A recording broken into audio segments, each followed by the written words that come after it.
할렐루야.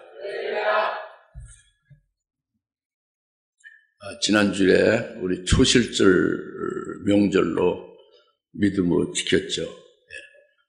초실절, 예수님 부활의 초실이 되신, 부활의 첫 열매가 되신 그 예수님을 우리가 믿고, 그럼으로써 초실절 명절이 우리 심령 속에 이루어진 것이 됐음을 지난주에 우리는 이제 깨달았고, 그것이 명절이 됐죠. 그래서 오늘은 그렇게 초실절이 자기 심령의 명절이 되어졌느냐, 되어진 자들은 또 주님이 재림하실 날이 가까이 왔다는 것을 믿느냐, 그래서 재림하실 주님을 사모하고 있느냐, 이런 자에 대해서 어떻게 살아가야 될 것이냐 하는 답을 오늘 하나님이 주신 겁니다. 우리가 살아가야 될 답이 오늘 말씀으로 주신 거예요. 그러니까 오늘 말씀을 잘 믿음으로 받으셔서 이 말씀이 여러분에게 실제적으로 그대로 여러분이 초실절 명절이 내게 이루어진 심령의 그와 같은 복된 심령 속에 또 재림할 주님을 맞이할 그와 같은 복된 심령이 될 수 있는 자로서 하나님이 원하는 합당한 길로 달려가며 삶을 살아갈 수 있는 그런 것이 오늘 말씀을 통해서 깨닫고 믿어서 완전히 여러분들에게 이 말씀의 생명이 되어서 그와 같이 보게 될 수 있기를 바랍니다. 네. 그래서 먼저 말씀을 29절에 하시는데 오늘 만일 죽은 자들이 살아나지 못한다면 제목을 이렇게 붙였어요. 만일 죽은 자들이 살아나지 못한다면, 만일 죽은 자들이 부활하지 못한다면 이런 말씀이에요. 이제 29절 먼저 말씀인데, 만일 죽은 자들이 도무지 살아나지 못한다면 죽은 자들을 인하여 침례를 받는 사람들은 무슨 일을 하겠느냐? 어찌하여 그들이 죽은 자들을 인하여 침례를 받겠느냐? 하고 말씀하셨죠. 여기 그러니까 죽은 자들이 만약에 살아나지 못한다면 어찌 죽은 자들을 인하여 침례를 받겠느냐, 이 말씀을 지금 하시는 것이 이게 참 난해하다는 거잖아요. 굉장히 어렵다는 거잖아요. 왜냐하면 이걸 문자대로 그대로 해석을 하면 이게 잘못되기 쉬워요. 다시 말하면 죽은 자들로 인하여 어찌 침례를 받느냐? 그 죽은 자들로 인하여 침례를 받는다는 뜻이거든요. 그러면 이 죽은 자들이라는 문자, 죽은 자들, 그들로 인해서, 그들 때문에, 그들을 위하여 침례를 받는다. 이것은 죽은 신자들, 이미 몸이 죽은 신자들, 죽은 자들, 그들을 대신해서 침례를 받고 세례를 대신 받는 것이 어찌 그렇게 침례를 다시 받겠느냐. 받지 않는다는 게 아니라 받는다는 얘기예요, 지금 여기서는. 죽은 자들 인하여 침례를 받는다는 뜻입니다. 근데 그 해석을 잘못하면, 이미 예수 믿든 안 믿든 여하튼 몸이 죽은 자 있잖아요. 죽은 자들이 그들을 위해서 살아있는 사람이 대신 침례를 받아주는 거죠. 그렇게 잘못 해석할 수 있다고 봅니다. 문자로 보면은. 지금 무슨 말씀인지 이해가죠? 문자로 해석하면 죽은 자들 때문에 어찌 침례를 받겠느냐. 침례를 받는 건데, 죽은 자가 부활하지 않는다면 어찌 죽은 자들 인하여 침례를 받겠느냐. 이것이 문자 그대로 해석을 잘못하면은 대신 침례 받는 걸 말한다고요. 죽은 자들을 위해서. 이거 굉장히 어려운 거예요. 상당히 어렵습니다. 이게 난해 구절로 그래서 손을 안 대는 경우도 있고 해석을 잘못해서 멸망에 빠질 수도 있고 그런 거예요.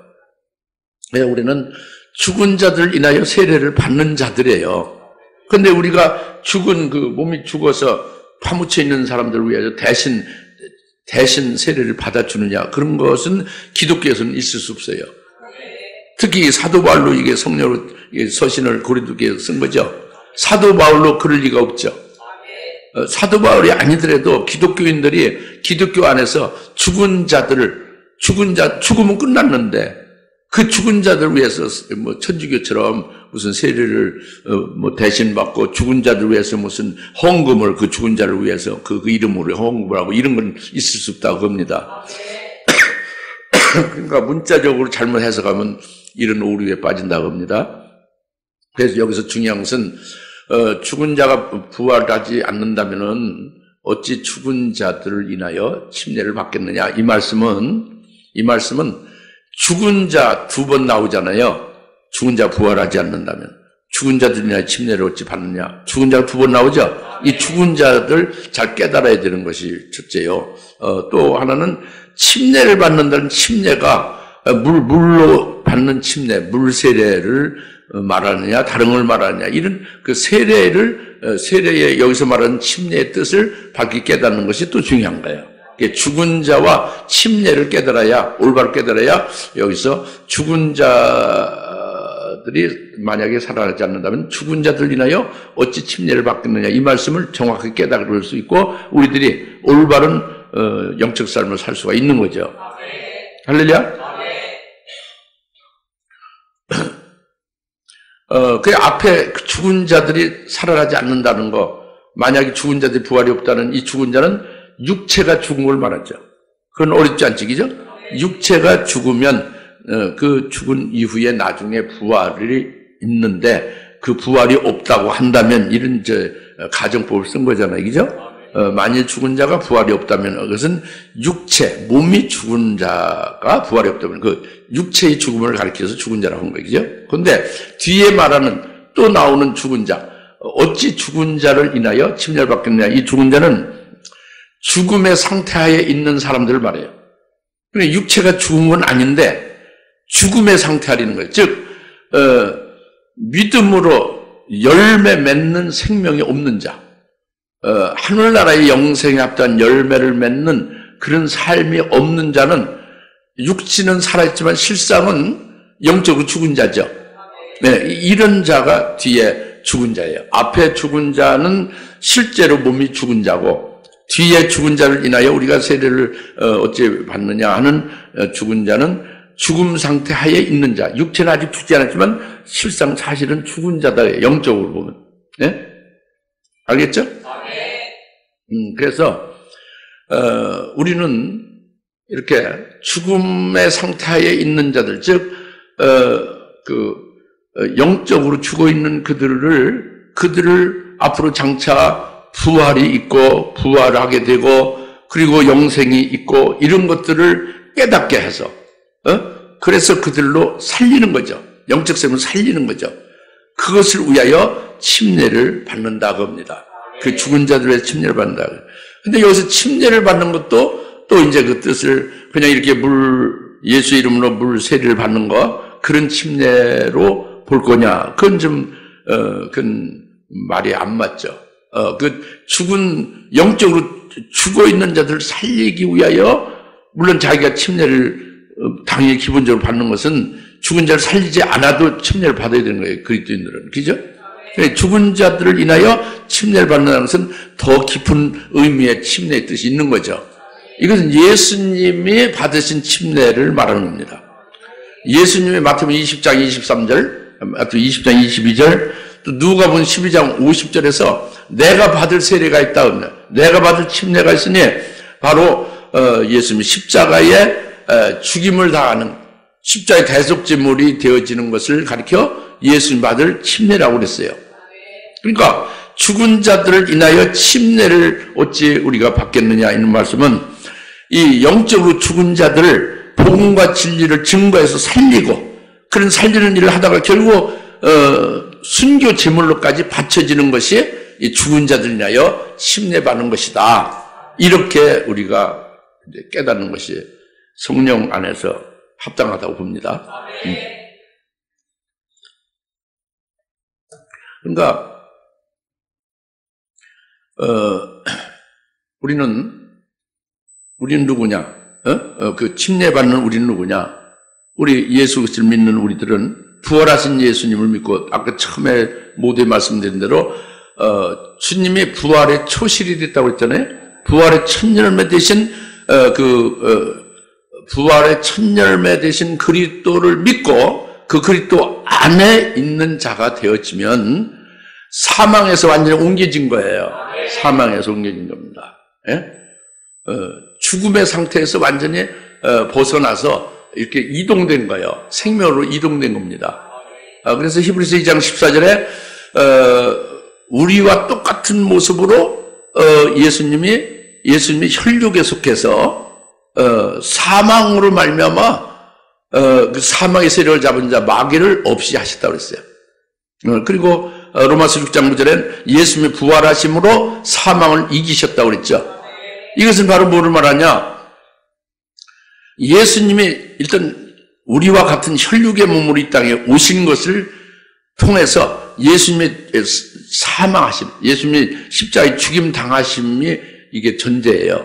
예수님이 죽임 당하심으로 인하여 죽임 당하셨기 때문에, 죽으셨기 때문에, 사망했기 때문에 부활하셨다고 합니다. 그래서 일생 동안 사망의 세력을 가지고 그 사망으로 주장하는 그 마귀를, 사망것을 깨뜨려 멸했다고 합니다. 마귀를 멸했다고 해요. 그렇기 때문에 우리는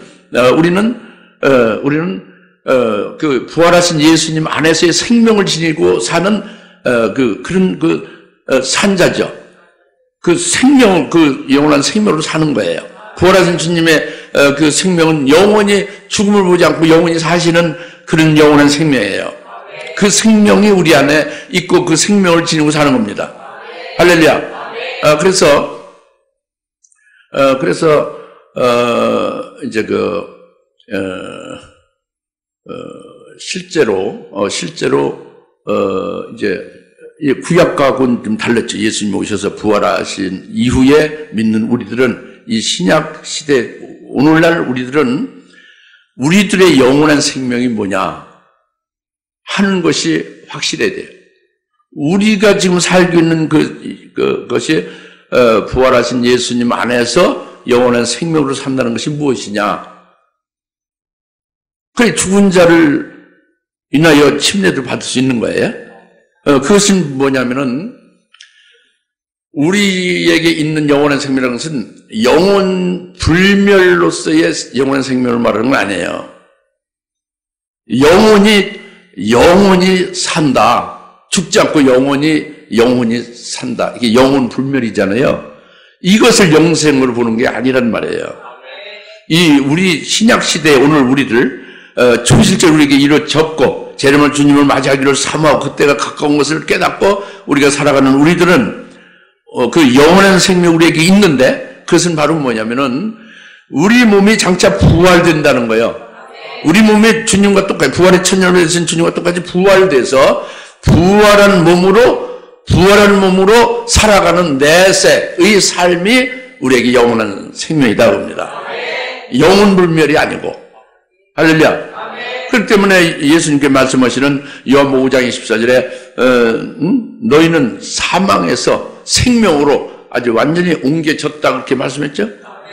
그리고 내 말을 믿는 자는, 내 말을 지키고 내 말을 믿는 자는 죽음이 영원히 없다 그랬죠. 그렇죠? 그러니까 사망에서 완전히 벗어났고 주님의 말씀을 믿고 주님 말씀을 지키고 주님 안에 있는 자는 영원히 죽음을 보지 아니하리라 그랬으니, 주님이 친히 말씀하셨으니 이게 뭐냐? 이건 어떤 우리에게 생물학적 죽음을 부정하는 말씀은 아니에요. 또 우리 몸이 순교 제물로 죽임당하는 것을 부정하는 게 아닙니다. 지금 이 영원한 생명, 우리에게 있는 영원한 생명, 이것은 물론 앞으로 이 내세에서의 그 삶인 그 영광스러운 그 미래가 있고 그 미래뿐만 아니라 지금 현재도 이 영원한 생명 우리에게 있다는 걸 지금 말씀드리고 있는 거예요. 근데 그것은 바로 우리에게 있는 그 예수님 안에서의 생명, 주님이 우리에게 주시는 그 말씀, 의한 그 생명, 할렐루야. 그 생명 안에서 우리가 살고 있기 때문에, 그러니까 우리가 그 예수의 부활의 생명을 지니고 살고 있기 때문에 우리는 믿음으로 고난을 받되 기쁘게 그것을 감당하는 거예요. 그리고 자기 그 순교 제물을 바쳐질 수 있게까지도 그렇게 하여 죽은 자를 살리는 역사를 하는 거죠. 할렐루야. 그러니까 이것이 바로 뭐냐면 결국 자기를 죽이려고 하는 자들에 대해서, 그들에 대해서 예수 믿고 구원받으라 하고 증거하는 거예요. 그러면서 죽임 당하는 거예요. 이것이 죽은 자를 인하여 어찌 세례를 받느냐, 어찌 죽은 자들 인하여 침례를 받겠느냐. 이것은 죽은 자가 부활이 있기 때문에 그렇기 때문에. 만일 죽은 자의 부활이 없으면 어찌 죽은 자를 인하여 침례를 받겠느냐 하는 말씀이 오늘 우리들에게 이렇게 좀 주시는 거죠. 그러니까 이 스데반 같이 우리가 돌 맞아 죽임을 당해도 그 돌로 치는 그들에 대해서, 그 죽은 자들이라면, 육체는 살았지만 영적으로 죽은 자들이라면 그들의 복음을 증가하여 그들을 살리는 것을 위하여 돌 맞아 죽임당하는 스데반 같이 우리가 죽은 자를 인하여 침례를 받는 자가 된다 그겁니다. 할렐루야. 오늘 말씀 첫째 그거예요. 죽은 자들 인하여 어찌 침례를 받겠느냐. 우리가 침례를 받을 수 있게 하신다. 왜? 이제 사망이 없어요. 영원한 생명 안에 살고, 앞으로 있을 내세의 삶의 영원한 생명인데, 오늘 현재적으로 우리가 예수 그리스도 안에서 현재적으로 부활하신 주님 안에 살고 있는 그 생명이 바로 영원한 생명이 현재적으로 우리가 또 누리고 있는 거예요. 따라서 그것이 없는 자들에 대해서 우리가 얼마든지 희생하며 그 믿음으로 고난을 견디면서까지도 그들을 위해서 살리고자 하는 것이 우리에게 당연히 있어져야 된다는 거예요. 그렇게 따라져야 된다는 거예요. 할렐루야. 이걸 지금 말씀하고 있는 겁니다. 어때? 잘 깨달아지죠? 주님께서 다시는 영원히 너희는 죽음을 보지 아니하라.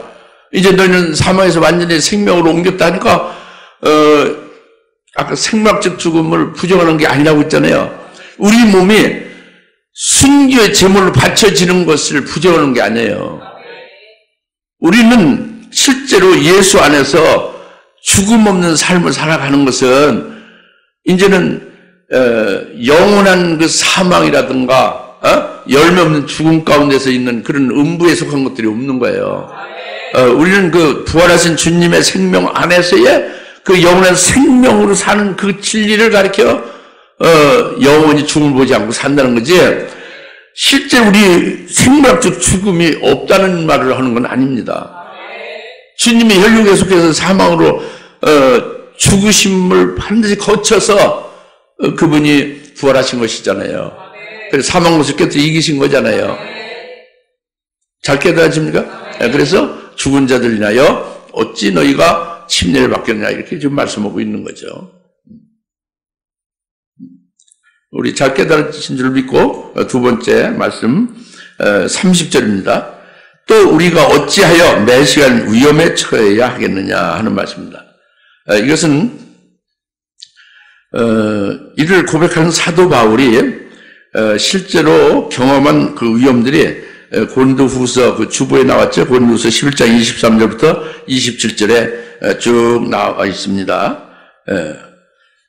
거기에서 사도 바울의 고백이 그 위험을 감수하고 있었던 그것을 고백한 것이 나오는데, 내가 헤아릴 수 없이 매를 맞았고 빈번히 감옥에 갇혔고 죽을 고비를 여러 번 당했으며 유대인들로부터 40에 하나를 뺀 그 매를 5번이나 맞았고 3번 몽둥이로 맞았고 또 한 번은 돌로 맞았고, 돌 하나로 맞은 게 아니에요. 돌 무더기가 될 정도로 맞은 거예요. 죽음의 위험을 겪었다는 거죠. 또 3번 파선을 당하였고, 그래서 하룻밤과 낮을 깊은 바다에서 보냈으며, 여러 번 여행 중에 강의 위험, 강도 위험, 동족으로부터 위험, 이방인들로부터 위험, 광야로부터의 위험, 바다로부터의 위험, 거짓 형제들로부터의 위험을 당했고, 배고프고 목마르고 자주 금식하며 춥고 헐벗었노라. 이렇게 사도 바울이 체험한 것을 고백하는, 이게 내가 매 시간 위험에 처했다는 고백입니다. 사도 바울이 왜 이런 위험을 감수하며 위험에 처하며 이렇게 살았느냐 하는 거죠. 이것이 지금 앞에 29절, 만일 죽은 자들이 도무지 살아나지 못한다면 이거예요. 죽은 자들이 살아나는 거죠. 사도 바울이 앞으로 그 몸이 부활이 되는 거죠. 그걸 믿는 거예요. 몸이 부활이 되면 어떻게 되는 거예요? 몸이 부활돼서 그 부활된 몸으로 계속 살아가는 삶이 이 땅의 혈육의 사는 것보다 한량없이 영생복락의 아주 복된 삶을 이걸 믿고 보고 깨닫고 있는 거죠. 그렇기 때문에 그 죽은 자의 부활, 그래서 내세 소망이기 때문에 그것을 인해서 이렇게 교회를 세우고 또 이제 영혼들을 살리고 세우고 그리고 이제 그들로 하여금 바울과 같은 그런 그 믿음과 소망을 가지고 그들이 부활하여 영생할 수 있도록 세우기 위하여 그래서 위험을 물었으며 그 사역을 한 거다 겁니다. 할렐루야. 이게 중요한 거예요. 우리도 똑같은 거죠. 그러니까 오늘 우리들이 예수님이 부활하신 부활의 첫 열매가 되신 것을 믿으면 우리도 똑같이 주님과 같이 부활될 것을 믿죠? 그걸 믿으면은 우리는 그리스도의 부활의 생명이 우리 안에 있는 거예요. 그 생명 안에서 그 영원한 생명인데 그 영원한 생명은 앞으로 영광스러운 미래의 내세 삶을 가리키는 거예요. 이 땅에서 사는 게 아니고 이 땅에서 사는 그거보다 더 엄청나게 우리 이런 혈육의 몸이 아니라 부활한 예수의 영광된 몸, 하늘에서 큰 몸으로 하늘에서 살아가는 거예요. 그걸 살아가는데 그 내세 삶이 한량없이 복되고 영화롭다 겁니다. 그것 때문에 우리가 사도와 같이 위험을 감수하고 기쁨으로 고난을 기쁨으로 맞이하고 그리고 죽은 자를 살리는 역사를 할 수 있다 겁니다. 할렐루야. 그래서 매 시간 위험에 어찌 우리가 처할 수 있겠느냐. 이게 죽은 자의 부활이 있기 때문에 다시 말하면 자기가 부활을 하게 되고 자기 그 영생의 소망이 있기 때문에 그렇다는 거예요. 이거 가장 중요합니다. 이게 이론적인 게 아니에요. 실제죠. 할렐루야. 그 다음에 세 번째로 말씀하시는 것은 31절입니다. 내가 그리스도 예수 안에 우리 주 안에서 지니고 있는 너희의 자랑으로서 단언하느니 나는 매일 죽노라 그랬죠.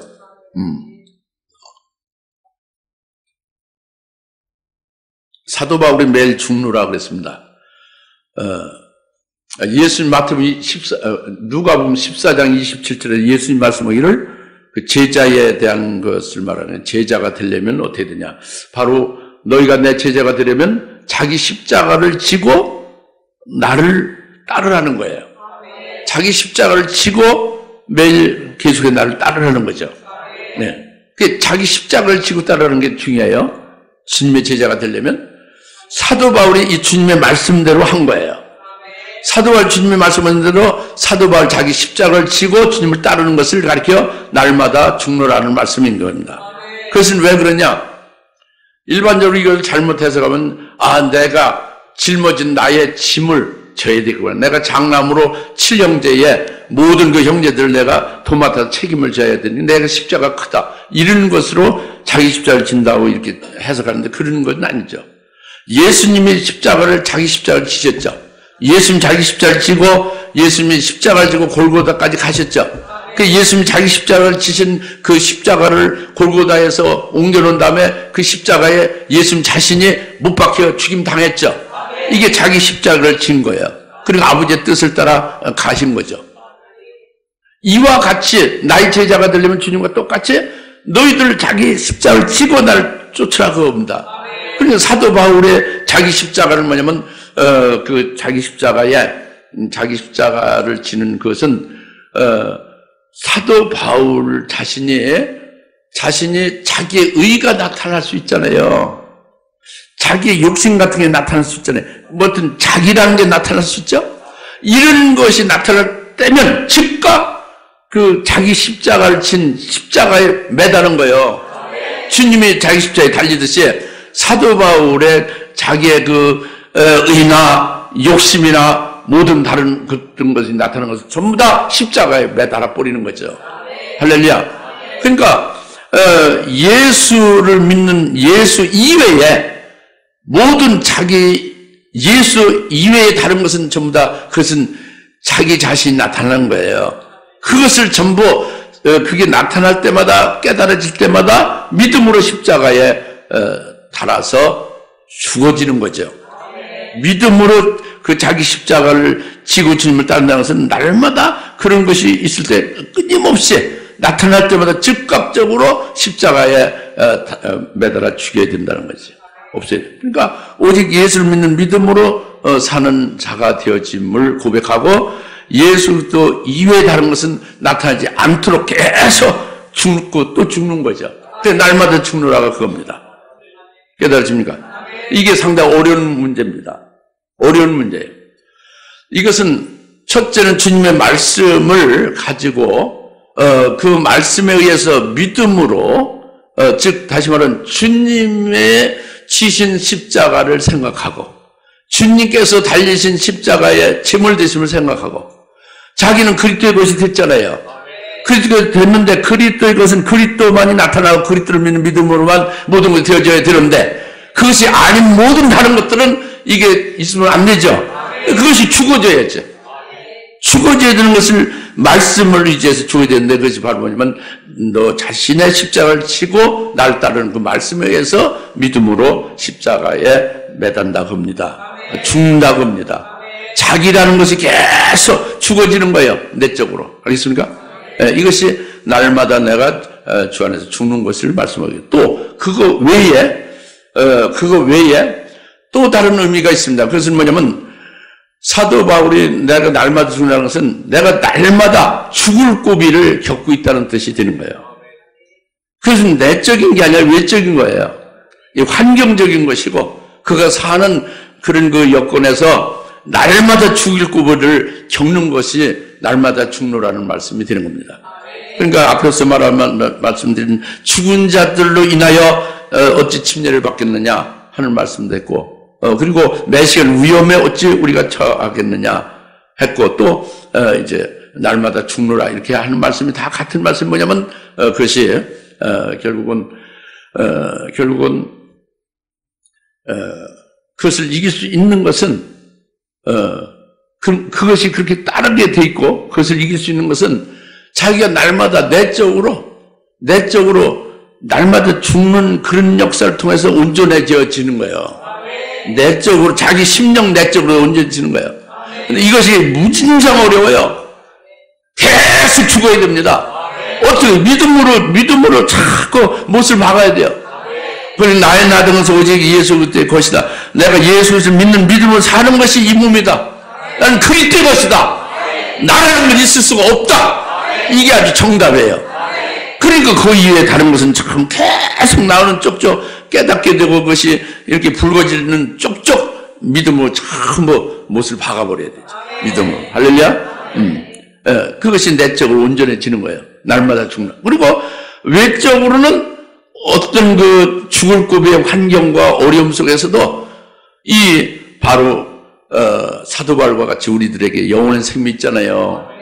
우리 몸이 부활되는 것과 부활해서 살게 된 내세의 삶이 있잖아요. 이것을 인해서 이길 수가 있는 거예요. 할렐루야. 죽은 자를 살리는데 침례를 받을 수 있으며 내실 위험을 처해서 이길 수가 있으며 그리고 날마다 외적인 죽을 고비가 있어도 견디며 이길 수가 있다 그겁니다. 왜 그러냐? 이 바로 죽은 자의 부활이 있다 그래요. 영생의 소망이 있다 그럽니다. 이게 이론적인 게 아니란 말이에요. 실제다 그럽니다. 할렐루야. 네. 그 말씀 좀 하는 거예요. 그래서 나는 매일 죽느라고 말씀하고 있는 겁니다. 그리고 마지막으로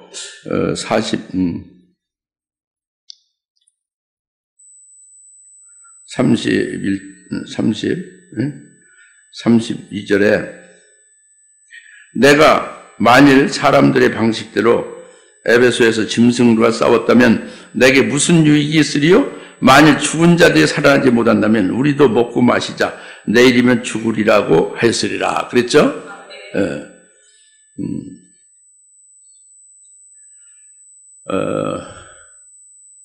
이 사도 바울로 지금 앞에서 고백하는 이 모든 것은 결론이 이제 뒤에 32절의 이 말씀과 같은 것입니다. 바로 그것은 짐승들과 싸우는데 사람의 방식으로 싸우는 게 아니라는 말이에요. 예?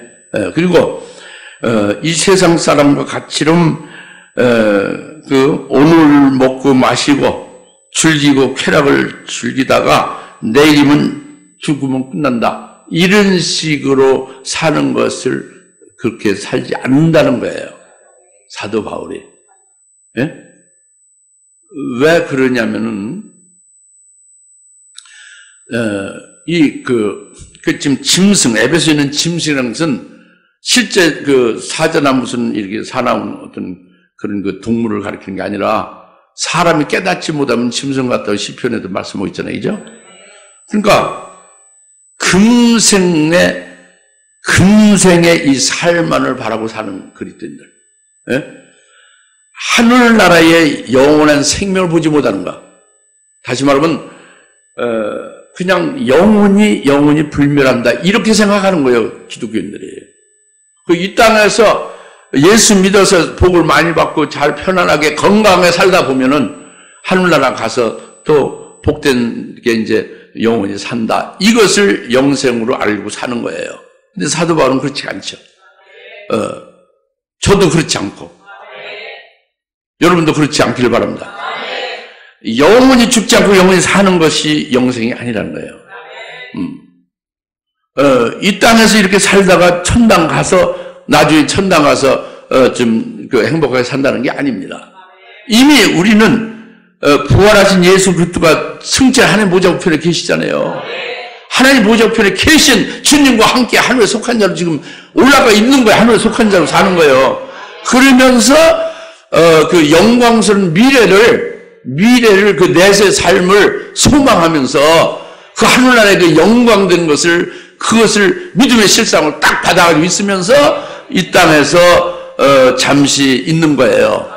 그러니까 이 땅에서 사는데 이 짐승들은 금생의 분계, 이 땅에서의 삶으로 끝나는 걸로 아는 그들과 전혀 달랐지. 그렇죠? 하늘나라에서 내세의 삶이고 그것도 부활하는 죽은 자가 많이 부활하지 못한다고 이게 제목이에요. 그죠? 대천제. 다 같이 죽은 자가 부활하지 못한다면 그것은 죽은 자가 반드시 부활한다는 거예요. 바울이 부활하고 우리가 부활한다는 거죠.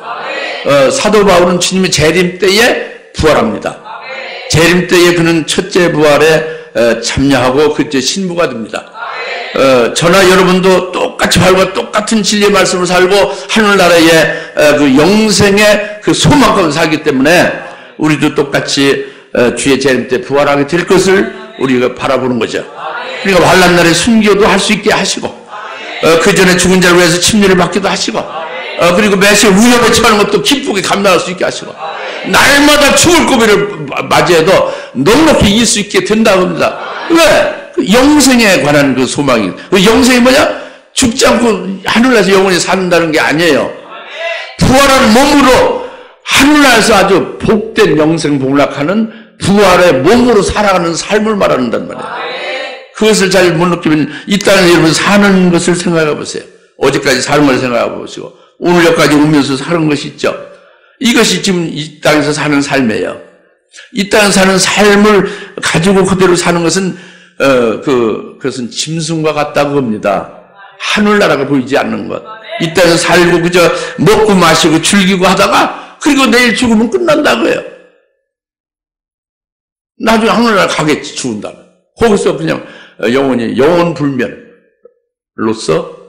영생하겠지. 이것은 짐승과 같다고 합니다. 사도바울. 그러니까 사람의 방식대로 짐승을 싸우지 않는 것은 영생의 소망 가운데 봉과 진리로 싸우는 거지. 그들에게 사람의 방식으로 싸우지 않는다는 거예요. 짐승과 같이 일치하지 않는다는 거지. 알겠습니까? 그래서 오늘 말씀이 바로 그겁니다. 오늘 우리들을 그러니까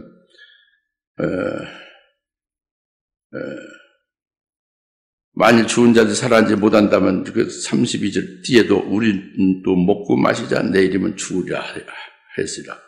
29절 처음에 대천절 처음에 만일 죽은 자들 도무지 살아나지 못한다면 해서 쭉 나왔죠.